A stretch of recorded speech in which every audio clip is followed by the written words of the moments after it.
7 months later, PSA AK102 still in my hands, so that's a good sign. You guys have seen this rifle used in many other videos, so you got a pretty good idea what's going on, and you can deduct that the rifle is still holding up.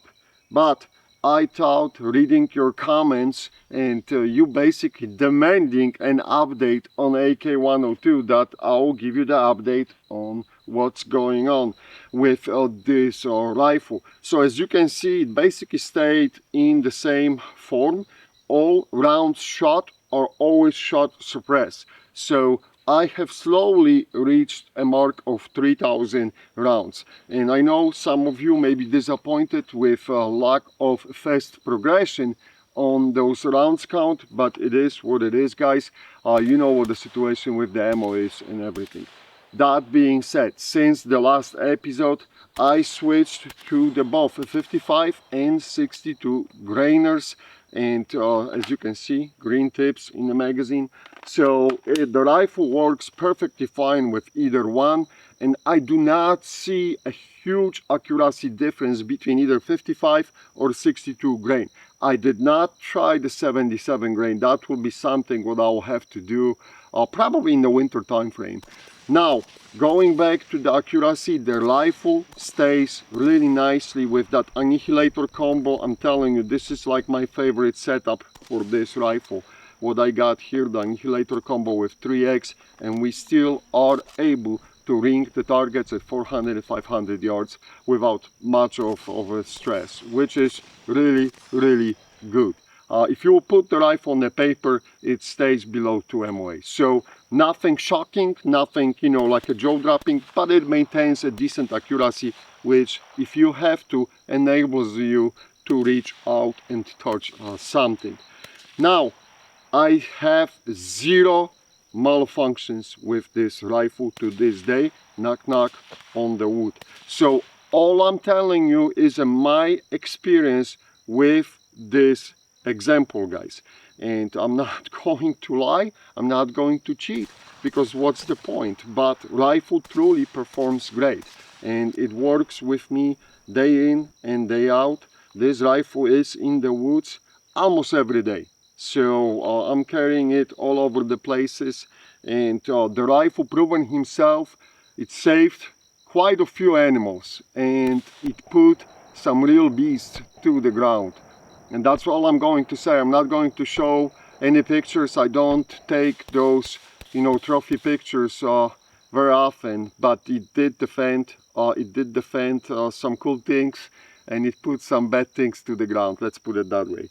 So I have no problem. This is my absolutely day-to-day go rifle, and it is what it is. As I said, I'm not going to you know, create some crazy stories or anything. I'm just telling you how it is. And those who come and visit me here, they see that I always carry this rifle around.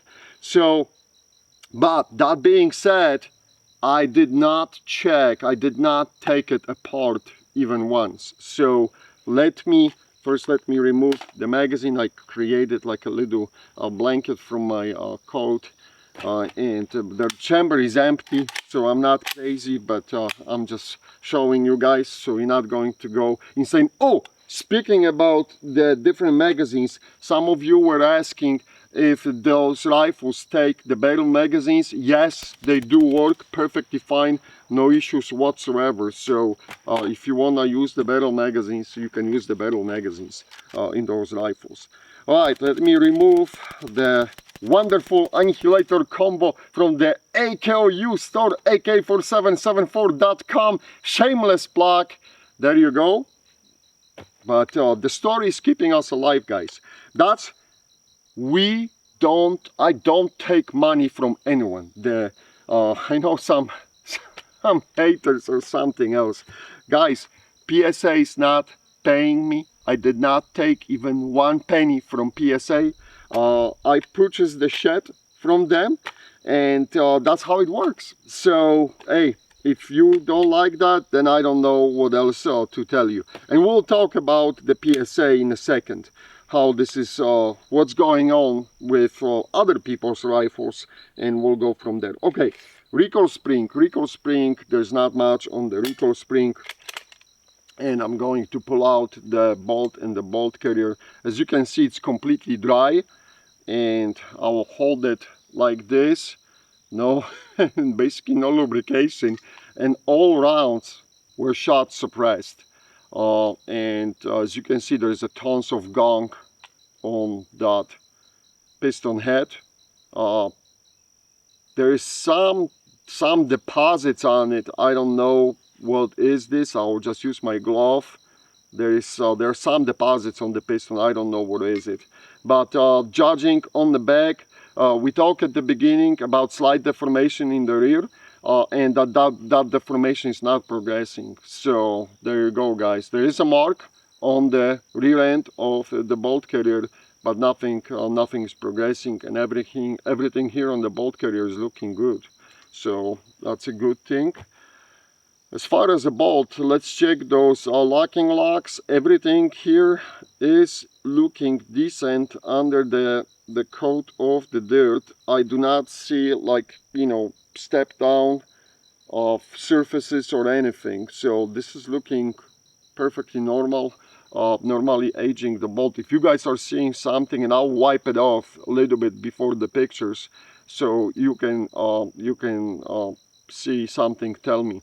Now, as far as the bolt, this is what I'm going to tell you, what I have seen on AK Files, and you know, I'm present on AK Files. It's if you guys want to be part of the community, I strongly suggest to join it. Some people were complaining about the issues with those bolts from PSA, and what was happening, those bolts, I don't know what is exactly the issue, but it looks to me like the hole for the firing pin on some bolts is not small enough, or it's too big, and what is happening, the junk is getting to the firing pin hole and it's jamming the firing pin. And we talk about it, I think we talk about it on the with the 545 AKs. So this still seems to be an issue for the PSA. And my take on this is, my take on the PSA is, if I would be in charge of the PSA, I would cut tremendously all the SKUs. I would just keep like a few basic core rifles, focus on the tightening the screw, on the quality, and making sure what you guys are selling and pushing out of the door is really top notch. You have created tons of SKU numbers. If you go, I don't even know, I'm like, you go to the PSA website and it's like jaw-dropping. I mean, kudos to them because the selection is tremendous, but I think that they are their own biggest enemy, because try to keep tracking of all of this and making sure that everything is top notch is extremely hard. So if I would be in charge, I would definitely cut the SKUs and tighten down on the quality control. That's it. That's what I would do. But what they're doing, that's their business. But anyhow, this is what I have seen on AK Files and in the comments, and this is still somehow ongoing issue. So I will try to reach out to the Cameron from PSA, and I will try to ask him and make a post on social media. So first of all, like and subscribe, because YouTube is streaming us tremendously, guys. Of course, if you're following us on the Rumble, that's awesome. But like and subscribe on the YouTube, and I'll post and updates also on Instagram. Our Instagram is somehow active when the Facebook is not suspending me or banning. So, but I'll post an updates if I'll get any info from PSA people, what's the status on those bolts. All right, now looking into the insides of the rifle, and honestly, again, I'm going to wipe it with my gloves. I don't see much going on, and I'll try to wipe it for the pictures for you a little bit more for you guys so you can see it. But everything here is looking normal. This is nothing jumps out, and nothing in the chamber as well. What is really cool, I do not see any corrosion or anything, and I'm telling you, this rifle since November, it worked in the snow, it worked in the rain, it worked in the mud. So what I'm going to do, I want to do and this will be the final episode, guys, because I don't want you to get bored with the AK102. But what I'm going to do, I'm going to wait for the winter, and I know we are at the beginning of the summer and the guy talks about the winter, but remember, winter is coming. And I'm going to do some winter update. This rifle went already through the winter, and it was cool. I had zero issues. There was no problem. We only had like 2 weeks of really cold weather, but everything worked out great. So I had no problems with that rifle in the winter. But I want to put more pictures and show you what's going on with that. As you can see, I'm running here this rifle suppressed, and this is the 556 Flow TI can from Huxworks, or former OSS, and that can jellies perfectly with this rifle. It is like a match made in heaven. Very good suppressor for a semi-automatic. Other than this, guys, everything is holding up great. The rail is staying tight and it's holding up. But then again, I'm not removing it. Not even now, I'm not removing. As you can see, I got my laser designator on it for the night work and everything. So I don't want to touch that. But everything here is looking good. And from other point of view, you know that if you paid attention, one of my neighbors purchased the AK102 as well, and his AK102 is working great too. So you know, the feedback from two, but then again, I want you to go to AK files and see what's happening on AK files. This whole thread, you can read it. So there are some issues too. So that should be, you should be aware of it when trying to think about purchasing and switching to those rifles. One more question. One guy asked me just recently, and it was a very good question. He said, hey, should I have a 545 AK, and should I switch to the 556 AK? And my answer was, if you already have a stockpile of ammo in a 545 by 39, why would you ditch that? So there's no point. If you got tons of ammo in 545 by 39, stay with 545 by 39, at least for now.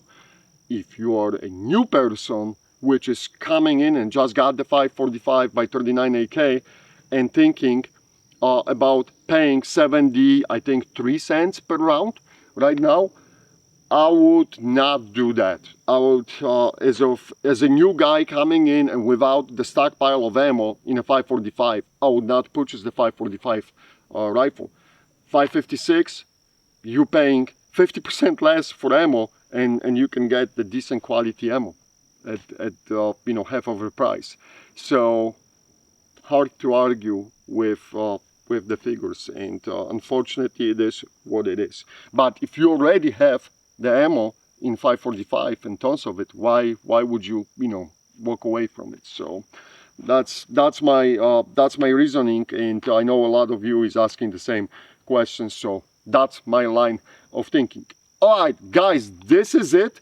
Let me know if you have any questions in regards to this rifle, any observations, or you want to share your feedback underneath of the video. You're more than welcome to do so, and I encourage you to do it, guys. And I want to hear from you, because at the end of the day, more feedback we got, smarter we are. All right, thank you for watching, and I hope you enjoyed this video. See you soon. Bye.